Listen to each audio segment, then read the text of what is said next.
No primeiro vídeo, aprendemos que João escreveu este livro para afirmar que Jesus é o Messias, o Filho de Deus, a personificação humana da Palavra de Deus e a presença gloriosa que veio revelar quem verdadeiramente é Deus. Em seguida, exploramos como João projetou a primeira metade do livro para demonstrar essa afirmação. Jesus realizou sinais milagrosos e fez enormes afirmações sobre si mesmo de que ele era a personificação de toda a história de Israel. Mas tudo isso gerou controvérsia e os líderes judeus confrontaram Jesus por todas essas alegações, o que culminou em Jesus sacrificando a sua própria vida por seu amigo Lázaro. Ao aproximar-se de Jerusalém para ressuscitá-lo dos mortos, Jesus selou seu destino. E assim, uma vez que o plano para assassinar Jesus é colocado em ação, chegamos à segunda metade do livro. A primeira parte foca inteiramente na última noite de Jesus e suas últimas palavras aos discípulos, enquanto ele tenta prepará-los para a sua morte. Jesus realiza esse ato chocante no jantar. Ele assume o papel de um servo comum, ajoelhando-se para lavar os seus pés sujos, algo que, em sua cultura, um rabino superior jamais faria por seus discípulos. E Jesus diz que isso é um símbolo do seu propósito de vida, de revelar a verdadeira natureza de Deus como um ser de amor abnegado. E é também um símbolo do que Jesus está prestes a fazer ao se tornar um servo e abrir mão de sua vida para morrer pelos pecados do mundo. E assim, esse ato demonstra o maior mandamento para os seus discípulos, de que eles deveriam continuar amando uns aos outros como ele os amou. Atos de generosidade em amor devem ser a marca dos seguidores de Jesus. E isso é o que mostrará ao mundo quem Jesus é, e assim quem Deus é. Daqui em diante, Jesus entra em um discurso longo e fluente que é concluído com uma oração. E você verá que toda essa parte é unificada por alguns temas repetidos. Jesus continua dizendo que está indo embora, o que deixa os seus discípulos tristes. Mas Jesus diz que é por uma boa causa, pois isso significa que ele enviará o Espírito, também conhecido como o advogado. Como humano, Jesus só pode estar em um lugar de cada vez, mas o Espírito é a presença pessoal divina de Jesus em qualquer lugar e em qualquer momento. E o Espírito fará várias coisas, afirmou Jesus. Então, lembre-se, para João, a única divindade do Deus único consiste no relacionamento amoroso e unificado entre o Pai e o Filho. Jesus diz que o Espírito é essa presença pessoal amorosa que irá viver no seu povo e atraí-los para o amor entre o Pai e o Filho. E assim, diz Jesus, seus discípulos são aqueles que habitam ou permanecem nesse amor divino, do mesmo modo que os ramos são interligados a uma videira. Ele descreve aqui como o amor pessoal de Deus pode permear a vida de uma pessoa, curando, transformando-a e a renovando. E tem mais.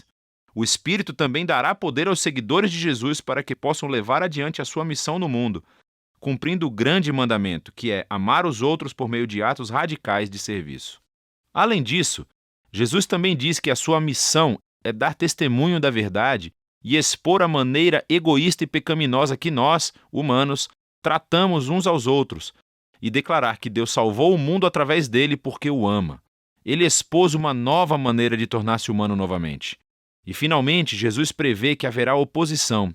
Assim como os líderes judeus o rejeitaram, os seus seguidores também serão perseguidos.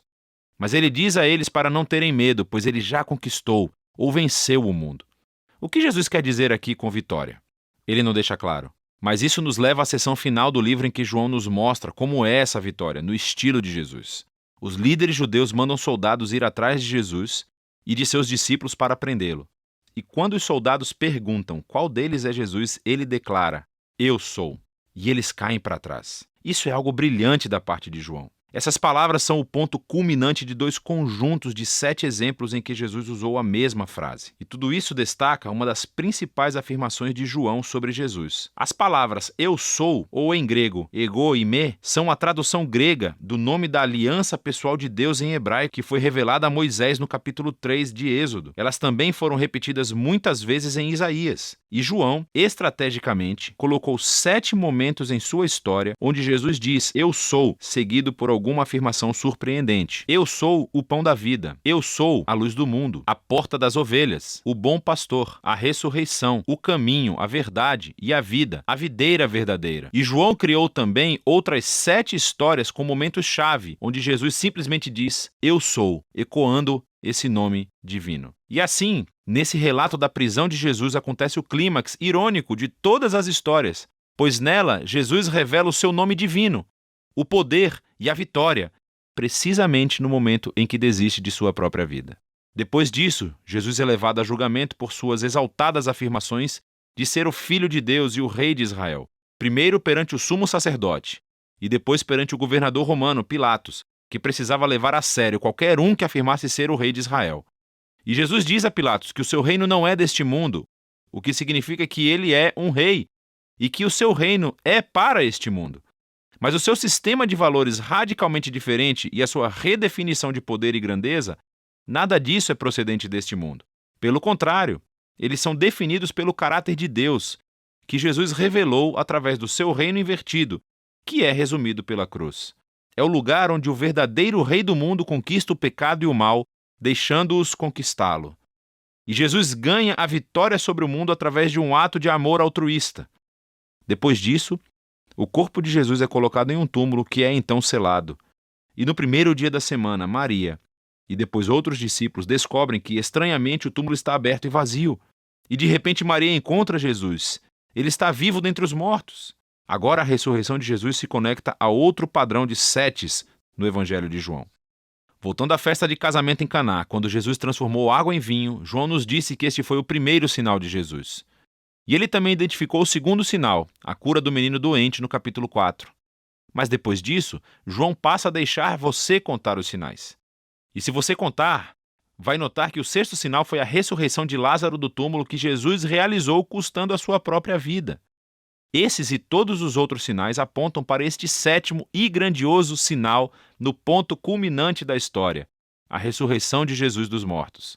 Ele confirma a afirmação de que Jesus é o Filho de Deus, o autor de toda a vida cujo amor conquistou a própria morte.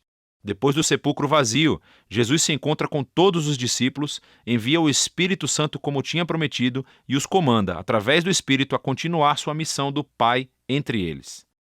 Depois disso, o livro conclui com um epílogo que explora a missão contínua dos discípulos de Jesus no mundo. Então, alguns deles estão pescando e não pegam nada. Jesus aparece na praia e, embora eles não o reconheçam, ele diz a eles para jogarem as suas redes do outro lado do barco. Quando eles obedecem, uma enorme quantidade de peixes é fisgada e só então eles o reconhecem como Jesus. João está oferecendo aqui uma imagem do discipulado de Jesus. Seus seguidores serão mais eficazes no mundo quando o foco não estiver no seu próprio trabalho, mas simplesmente em ouvir a voz de Jesus e obedecê-lo quando ele fala. É quando eles vão realmente vê-lo trabalhar em suas vidas. Depois disso, Jesus fala com Pedro e o coloca como um líder único no movimento de Jesus, indicando que um dia ele também irá entregar a sua vida.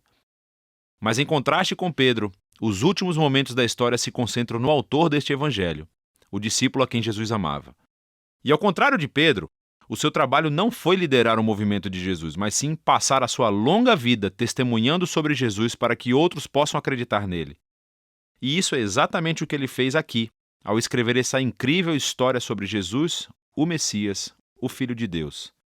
E é disso que trata o Evangelho de João.